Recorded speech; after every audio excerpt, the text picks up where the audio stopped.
So today we're going to have a look at some analog television equipment, and specifically the minimum that we would need to create a broadcast quality transmission.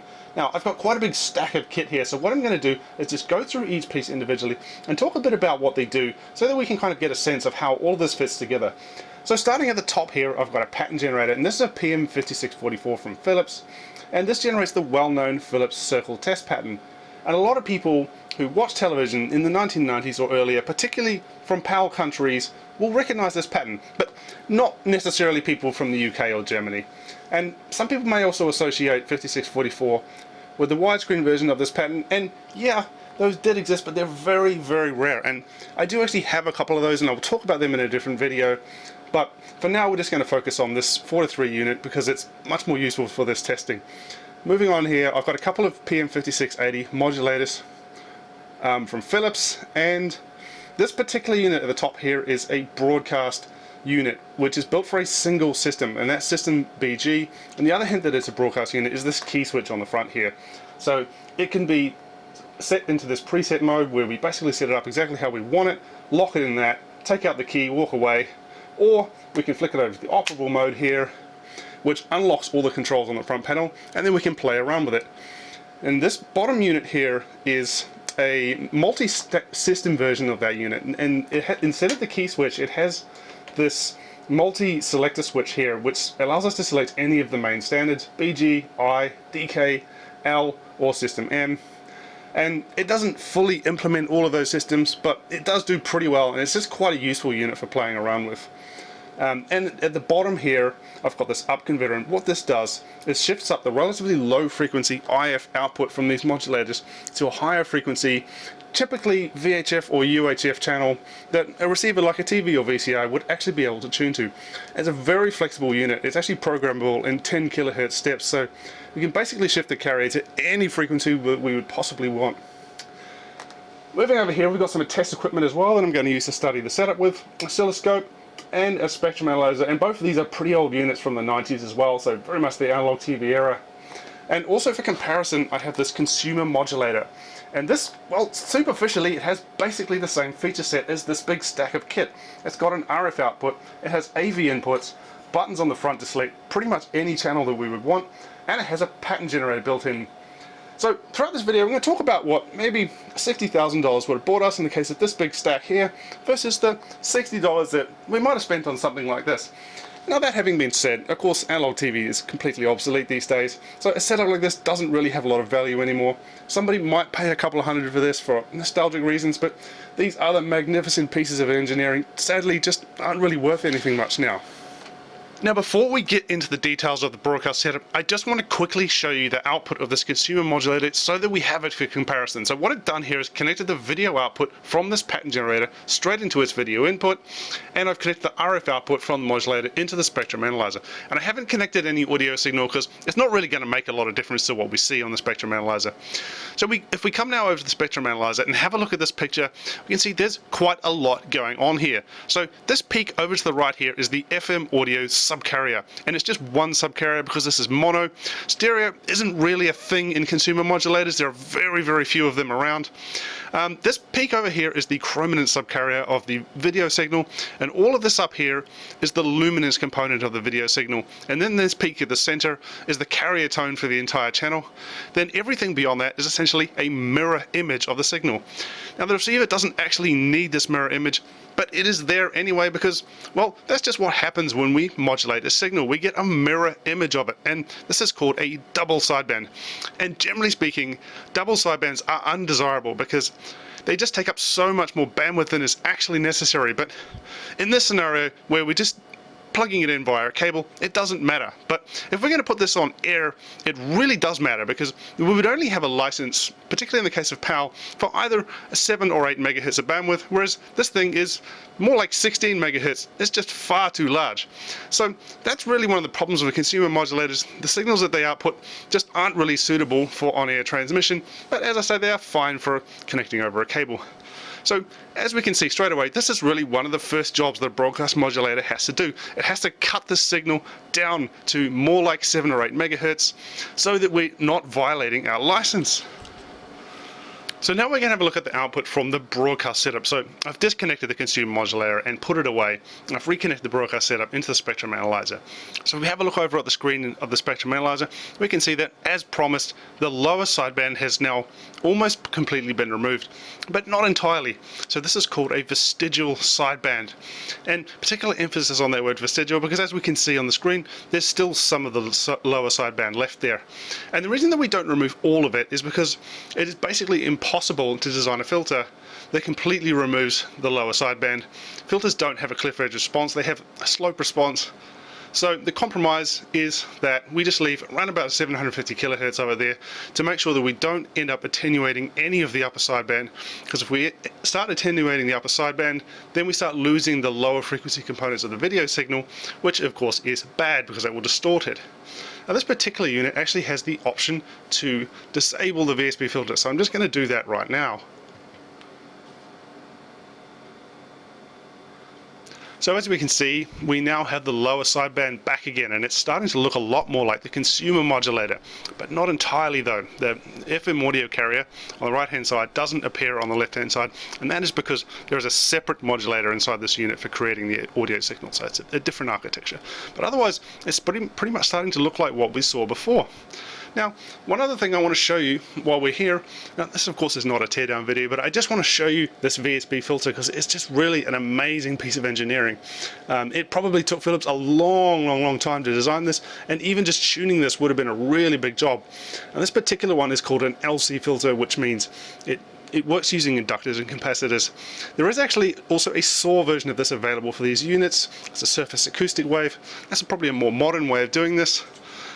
I've never seen that one, but they are out there, and it does actually say in the brochure that they recommend the SAW version, so I'm not really sure why the former owners of these pieces of equipment opted to get the LC versions, but they did, and I'm glad because it's just a really interesting thing to look at. So while we've still got the spectrum analyzer out, I just want to quickly show you the IF output coming from one of these modulators. Now this is known as a 38.9 megahertz IF, and that's as measured from the carrier tone, which I've marked there on the spectrum analyzer. And the center frequency for this type of IF is 36.15 megahertz, and occasionally you will see equipment that is stated to have that kind of IF. And that's more likely to be something that's for digital, because in digital we measure from the center of the channel rather than the carrier, because in digital of course there is no carrier. Certainly not transmitted with the channel, there isn't. The other interesting thing to note about this is that this is a type of IF that is typically associated with system BG, although not necessarily other systems. So for example, system L and system I traditionally have had different IF frequencies, but equipment manufacturers, a lot of the times they just find it much more convenient to just use 38.9 for everything, just to save on the amount of parts and SKUs that they have to have. And the other thing that's really important to note here is that when we look at this in the frequency domain, it's actually a mirror image of what we were just looking at before. And the reason for this is because this is going through a high side conversion process, as someone would describe it as.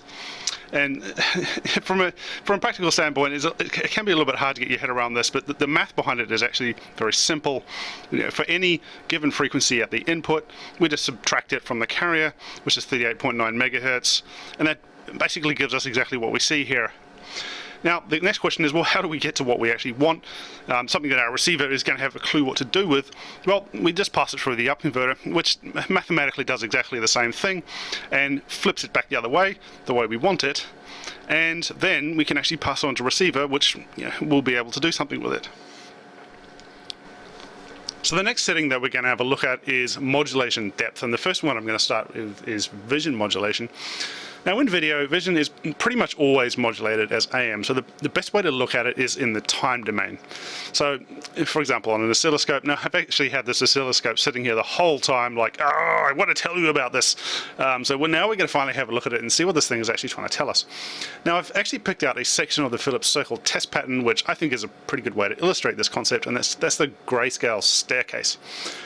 So what I'm going to do is slowly increase the modulation depth all the way up to 100%. Now bear in mind that in system BG this is negative modulation, so 100% is actually more like 0%, as in we're not actually sending any signal at all. It's just all carrier, which is, you know, its way of representing nothing. So as I start to decrease the modulation depth, we can actually start to see the signal appearing in the carrier again, and this is called a signal envelope. This is basically how, you know, a carrier represents the signal that we're trying to transmit.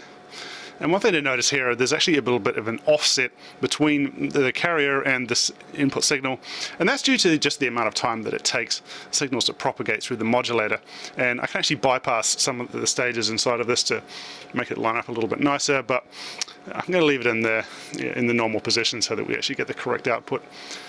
Now, because an important thing to consider here is, you know, when we're setting this, we generally want to leave a little bit of headroom so we don't hit the minimum carrier amplitude.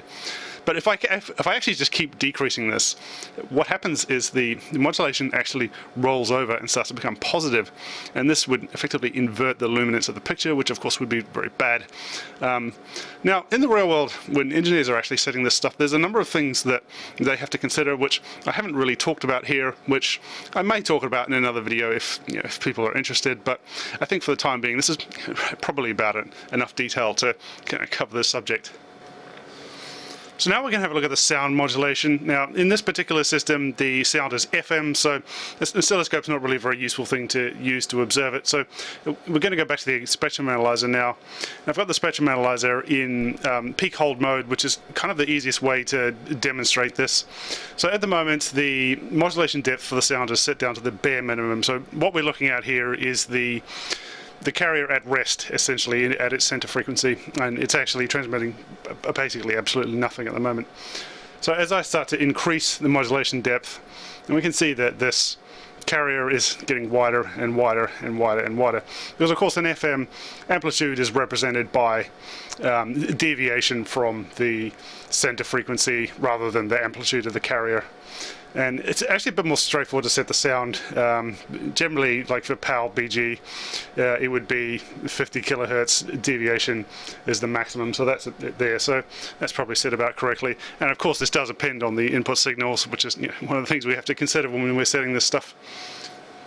So now we're going to have a look at some of the more advanced controls in this modulator.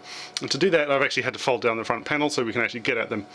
Now, just in case I don't get around to doing a teardown of this unit, let's just have a talk about what actually all these modules actually are. And these modulators take up to 10 modules, and they generally will always be 8 fitted.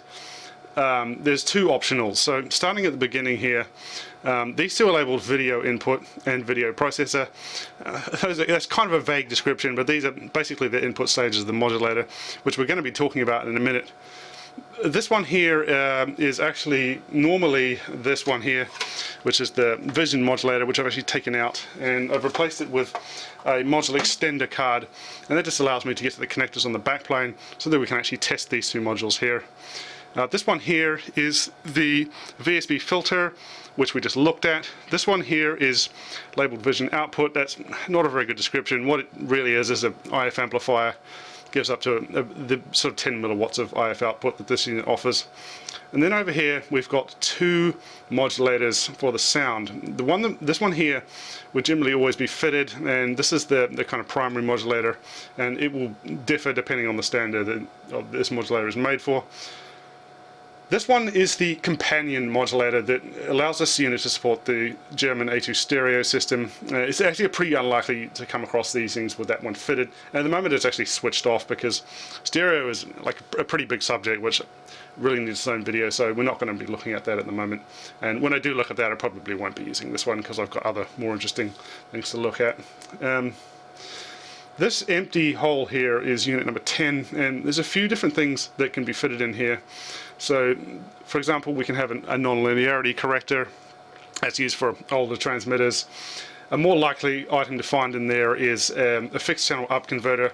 So the output of this modulator optionally can be on channel, but it's going to be for a specific fixed channel, probably not the one you're going to want.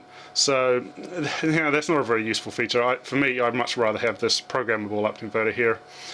And the third thing that can go into this hole is this multi-system unit has a special module which goes into the bay number 10, and that helps it supports all of the various systems that it offers specific to it. And of course this one down here absolutely has to be fitted with that, and it is. Now for this, the next thing I really want to look at here is this switch here, and this allows us to control some clamping options for this unit. So to demonstrate this, I've added an unwanted item into our transmission chain here. This is a DC block, so this is going to basically remove the DC component of the video signal. So let's have a look on the scope and see what kind of havoc that this DC block creates. Now, as with before, we're using the Phillips circle test pattern, but we're not really that interested in what line we're actually looking at right now.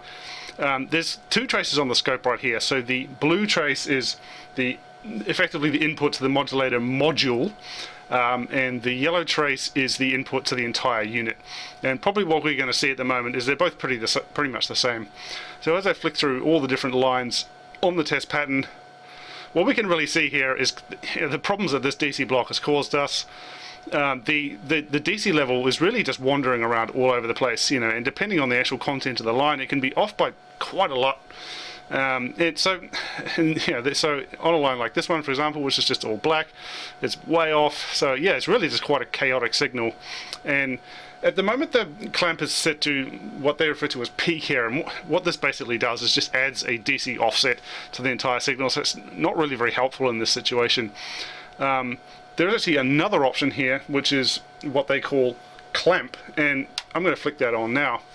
So if we have a look through all the different lines now, it's actually looking a lot better. If we look at the yellow signal at the bottom, it's drifting up and down, but our blue signal, which is after the clamping circuit, is pretty well serviceable. I mean, it's not perfect, and that is because I'm pushing it quite hard. I've got quite a low value capacitor there to help demonstrate this, but yeah, I mean, it's kind of doing the job really. So what it's really doing is restoring the black level, which is the the level between the sync pulse and the highest amplitude, the one that the color burst sits on, back to 0 volts, and it does a pretty nice job of it.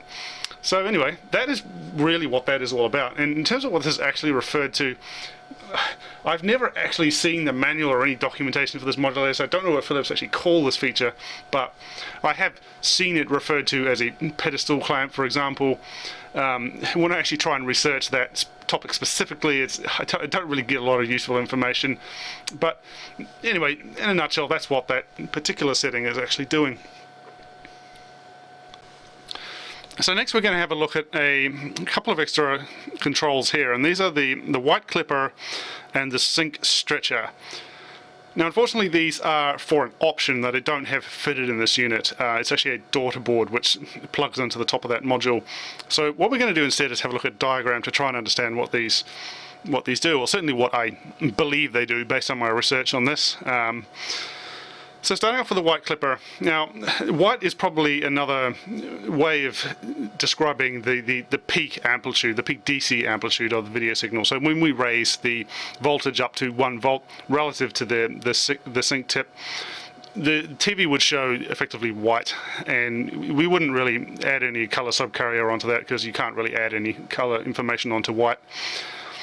Now, what the white clipper is basically doing is, suppose we have a situation where we see a voltage higher than 1 volt coming into the modulator. Well, we don't really want that because, as we saw previously with the modulation depth, we haven't actually got any way to transmit that. And so really we have to clip that off, and that's what the white clipper is really for. And it's adjustable as well, so we can basically set the maximum amplitude of signal that we can actually let through. Now the sync stretcher is dealing with the other end of that, the sync pulse itself, and what this does is allows us to change the length of the sync pulse, or the absolute voltage of it. I actually have no idea why this option is even required. I tried to find this out, and unfortunately I just couldn't find any document that really explains a scenario where we would actually need to do this. So I'm kind of hoping that there's somebody out there with a bit more industry experience who can explain a scenario, you know, where we would actually need this. But I think in any case, given the fact that it's not fitted in there, probably this is not really the kind of option that we'd really need very often, and it kind of strikes me as something that probably we would do in more advanced equipment before the modulator rather than here at the modulator. Now for our next subject, we're going to look at something a bit more advanced. And to do that, I've got a couple of new things here. So I've got this large and bulky network analyzer. It's another classic from the 1990s. I think these things go all the way back to the 80s actually. This is probably one of the more recent versions of that.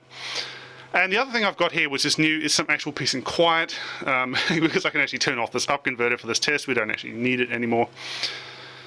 Now, connecting a network analyzer to a broadcast vision modulator, it's not something you do willy-nilly. There's quite a lot of things to think about when we're doing this kind of thing, and unfortunately I just can't really go into all the details of how this is connected and configured, because this video would just end up going on forever, and I'm not, the purpose of this video is not to go into ridiculous amounts of detail. So the thing that we're going to be looking at next is a topic called group delay. And group delay is something that everybody in broadcast engineering really has to worry about, but I'm only talking about it in the context of the modulator and onwards. So let's just pause for a minute to talk about what group delay actually is. So if we imagine we have some information that we want to transmit, and that is represented by this signal envelope here. Now below that I've got a couple of different modulated signals. Now these were both generated in MATLAB from that same envelope. The only thing that I changed between the two of them is the frequency, so they are both effectively trying to carry the same information.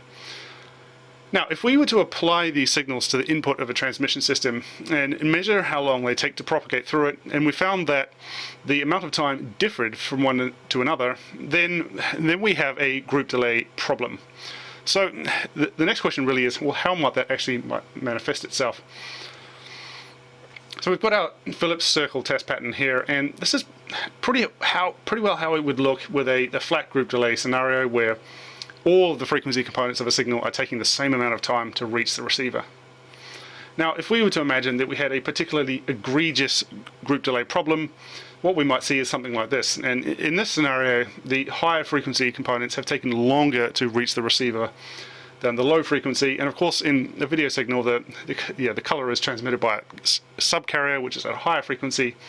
The scan line goes from left to right. So if that higher frequency component has taken longer to reach the receiver, then we see this color shift where the color is all shifted off to the right, but the luminous component is exactly as it was before. So the next question really is, well, where does this problem actually creep in? Well, the main culprit is LC filters, and this particular one is in a receiver. Now earlier in this video I actually showed you an enormous LC filter, the VSB filter, which is inside of this modulator.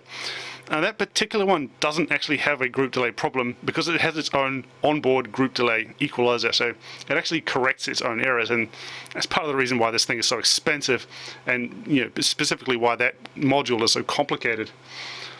But what about receivers? Well, they do have similar LC filter strips inside of them, which have group delay characteristics of their own, which are probably going to be undesirable. And that's really where this feature, what it really applies to. So rather than having consumers all individually pay for their own group delay equalizers for their own televisions, why not just fix the problem once at the source and then save everybody a bit of money? And that's really what this feature is all about. And it must be that televisions all have a fairly similar group delay characteristic for this sort of feature to actually work properly. In practice, they don't really, because later on in the game, the newer televisions started to get SAW filters, which perform much better in this regard. So I'm not actually really certain what the exact situation was around that, whether or not those newer TVs had to, to uncorrect this pre-correction. If anybody has any more information about this, definitely leave it as a comment, because I've actually found this topic quite difficult to research. So what sort of pre-correction might we actually do? Well, this here is an example of a group delay pre-correction that may be applied. It actually varies from standard to standard, and it even varies from country to country what was actually used. And in some scenarios, no pre-correction was actually applied at all. So it's as I say, it's a big complicated subject which I actually don't have really a complete picture of myself. So what I really wanted to do for this video is, is to see if we can actually observe the group delay characteristic of this pre-correction feature that this broadcast unit has. And that's actually why I have got the broadcast unit here, because it has this feature in it, and it's a really interesting feature to look at. The multi-system unit, as far as I know, doesn't have that feature, and it's not really something we would need in a kind of lab environment anyway. So, from now on, the broadcast units, probably we're going to put that away and just focus on the multi-system unit. So if we look on the screen of the network analyzer, I've currently set this to the S21 delay measurement, and this is reaching quite far into this unit's toolkit. And what we can kind of see on here is this interesting shape that actually looks not too dissimilar to the shape that we were just looking at on that diagram. And specifically in that for the lower frequencies, we've got a mild hump shape there, and for the higher frequencies, we can see the modulator is actually accelerating those, as in they pass faster through it than the lower frequency components do. So that sort of looks to be correcting the sort of issue that I was describing with the test pattern earlier, which is, and it's just really interesting to see it here on a network analyzer rather than looking at it in a diagram. Now there is actually a button on the front panel of this unit which allows me to switch off this corrector, and if I push that, that curve is just gone now, and we just have a flat line because the unit has effectively bypassed the pre-corrector circuitry. So if I switch it back on, I've got my curve back again. So yeah, really cool to see that. Now while I have the network analyzer out, there's just one last thing that I want to show you. This is going to be for people that are a bit more familiar with RF, and that of course is a sweep of the VSB filter itself. And as if I was going to be able to resist looking at this thing, now if we look over on the screen here, we've got a pretty extraordinary image here. It's this looks like a brick wall that a truck has just driven through. It's a very, very nice response. It actually looks very similar to what we would see out of a SAW filter. And that passband is really, really flat.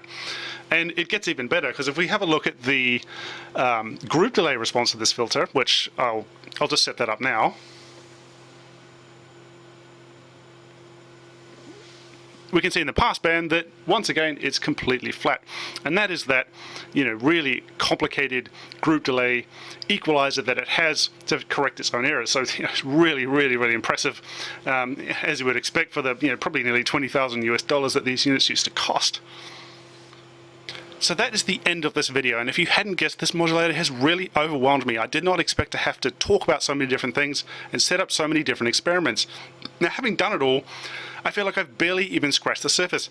Now, no doubt there are going to be things that I've said that aren't entirely correct, so by all means, if I have said anything wrong, drop a comment and correct me.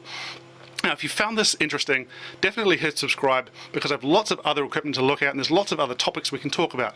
And I will add any relevant links into the description. But for now, thanks for watching.